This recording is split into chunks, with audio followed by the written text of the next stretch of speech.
Hi, welcome to Rama Telugu కథలు. ఈరోజు పొడుపు కథ వచ్చేసి నన్ను కొడితే ఊరుకోను, గట్టిగా అరుస్తాను, దేవుణ్ణి పిలుస్తాను. దీనికి ఆన్సర్ కథ చివరిలో చెప్తాను. కథ పేరు జ్ఞానోదయం.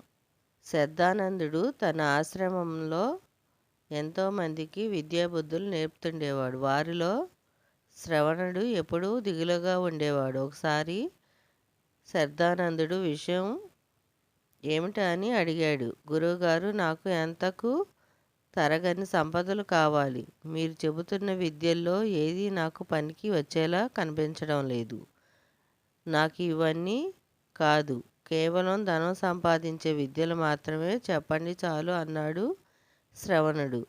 అప్పుడిక శ్రవణుడికి ఏం చెప్పినా వినడని శ్రద్ధానందుడు గ్రహించాడు. అందుకే తప్పక శ్రవణ, ఇక్కడికి దూరంగా ఓ చోటు ఉంది, అక్కడ నేర్పిస్తాను సరేనా? మధ్యలో అడవులు, వాగులు, వంకలు దాటాల్సి ఉంటుంది, సిద్ధంగా ఉండు అని హెచ్చరించాడు.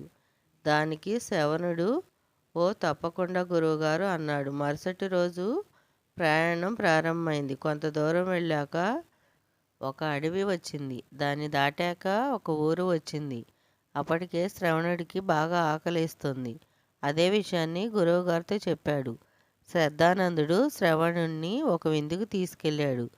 అక్కడ శ్రవణుడు కడుపు నిండా తిన్నాడు. శ్రద్ధానందుడు, అప్పుడే ఆపేసావేం, ఇంకా తిను, మనం ఒక 4-5 రోజులు ప్రయాణించి పెద్ద ఎడారి దాటాల్సి ఉంటుంది అన్నాడు.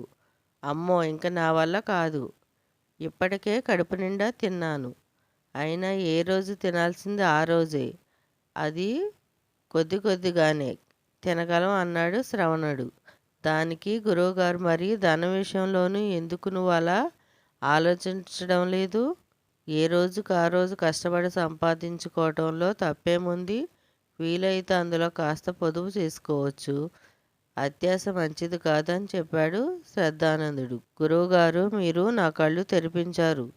నాకు ధనం సంపాదించే విద్యలేమీ వద్దు, విజ్ఞానాన్ని పంచే విద్యలు బోధించండి చాలు. పదండి, ఆశ్రమంకే వెళదామని గురువుగారితో పాటు వెనుదిరిగాడు శ్రవణుడు. ఈరోజు కథ ఇంతేనండి. పొడుపు కథకు ఆన్సర్ గుడి గంటలు. మరో కథలో కలుద్దాం.